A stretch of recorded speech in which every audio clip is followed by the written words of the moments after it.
छत्तीसगढ़ प्रदेश Congress committee की नई building का उद्घाटन कल यानी कि शुक्रवार को कांग्रेस के राष्ट्रीय अध्यक्ष राहुल गांधी करेंगे। पीसीसी की 2 मंजिला नई बिल्डिंग का नाम राजीव भवन रखा गया है, जहां पीसीसी अध्यक्ष, कोषाध्यक्ष, सभी प्रकोष्ठ विभागाध्यक्षों के लिए रूम भी तैयार किए गए हैं और पहली मंजिल पर एक हॉल बनाया गया है जहां पर एक साथ 500 से ज्यादा लोग बैठ सकते हैं। तो वहीं मीडिया और प्रेस कॉन्फ्रेंस के लिए आधुनिक तकनीकी के साथ रूम तैयार किए गए हैं और इसके उद्घाटन के बाद राहुल गांधी प्रदेश के वरिष्ठ और सभी बड़े नेताओं से विधानसभा चुनाव और संगठन की मजबूती को लेकर विस्तार से चर्चा करेंगे। 16 जून 2015 को बिल्डिंग का शिलान्यास किया गया था, तब भी एआईसीसी उपाध्यक्ष राहुल गांधी वहां पहुंचे थे और अब अध्यक्ष बनने के बाद इसके उद्घाटन के लिए पहुंचे। लगभग 3 साल से ज्यादा का वक्त होने के बाद ये बिल्डिंग पूरी हो पाई और अब इसके साफ सफाई, रंग रोगन और चीजों को व्यवस्थित करने का काम भी जोरों पर था और आज ये बिल्डिंग सज धज कर तैयार। कल इसका उद्घाटन नए कांग्रेस भवन में कांक्रीटीकरण का भी काम चल रहा है।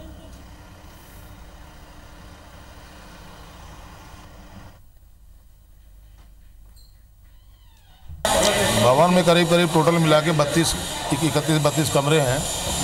कॉन्फ्रेंस हॉल है, मीटिंग हॉल है, प्रेस कॉन्फ्रेंस हॉल है, संचार विभाग का मीडिया रूम है और सभी पदाधिकारियों, सभी प्रकोष्ठों और सारे लोगों के लिए यह कक्ष है और ये हाईटेक भवन है।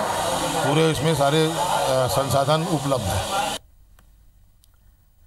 तो ये भवन बिल्कुल बनकर तैयार है। कल राहुल गांधी यहां पहुंचेंगे, भवन का उद्घाटन भी है, साथ ही साथ बड़े नेताओं से बातचीत भी है और संगठन के साथ साथ चुनाव की तैयारियों की भी बात होगी। न्यूज रूम से देवेश तिवारी हमारे संवाददाता हमारे साथ। देवेश, न्यूज रूम से आप हमारे साथ लाइव में, साथ ही साथ ये भी आपसे जानना चाहेंगे कि राहुल गांधी कल यहां पहुंचेंगे, उद्घाटन तो बहाना है, चुनाव का समय है और इसी के साथ साथ संगठन से भी बातचीत होगी और जिस तरह से लगातार दावेदारों के जो नाम सामने आ रहे हैं, जो सबसे बड़ी परेशानी है कांग्रेस के लिए, उस पर भी बातचीत होगी।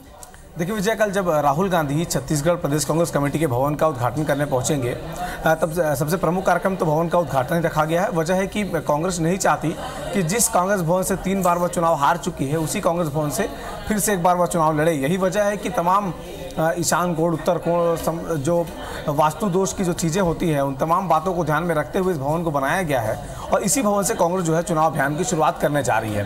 तो सबसे पहली बात कि कल राहुल गांधी यहाँ पर पहुँचेंगे और इस पूरे भवन का जो फीता काट करके, यहाँ पूजा पाठ करके इसका लोकार्पण करेंगे। लोकार्पण के ठीक बाद जिस चुनाव अभियान की बात कांग्रेस कह रही है कि नए भवन से चुनाव अभियान की शुरुआत होगी, तो कल इसी भवन में राहुल गांधी सबसे पहली बैठक लेंगे, जिसमें प्रदेश कांग्रेस कमेटी के तमाम बड़े नेता मौजूद रहेंगे। वे तमाम लोग मौजूद रहेंगे कांग्रेस के भीतर जो रणनीति बना रहे हैं चुनाव के लिए, चुनाव अभियान समिति हो, चुनाव समिति हो या फिर चुनाव जुड़ी अलग अलग समितियां, इन तमाम लोगों को बुलाया गया है और राहुल गांधी के साथ एक बैठक होगी और राहुल गांधी रिपोर्ट लेंगे कि प्रदेश में आखिर जो चुनाव अभियान है वो कहां तक पहुंच पाया है। राहुल गांधी ने बस्तर दौरे में यह कहा था कि प्रदेश में कांग्रेस जो है वो 15 अगस्त तक टिकटों की घोषणा कर देगी, यानी कि चुनाव से 6 महीने पहले ही टिकटों की घोषणा करने की बात कही गई थी। बाद में वो तारीख जो है वो 15 अगस्त तक हो गई, लेकिन अब तक जो है 15 अगस्त आने में लगभग 6 दिन का वक्त अभी बचा हुआ है और कांग्रेस की जो तैयारियां हैं वो केवल जो दावेदारों के नाम आमंत्रित करना है ब्लॉक स्तर पर, केवल वो काम ही हो पाया है। अब तक उसमें आगे की प्रक्रिया जो है नहीं हो पाई है। अब कांग्रेस ये जरूर कह रही है कि सितंबर के दूसरे हफ्ते तक जो है टिकट जो फाइनल कर लिए जाएंगे और उसके बाद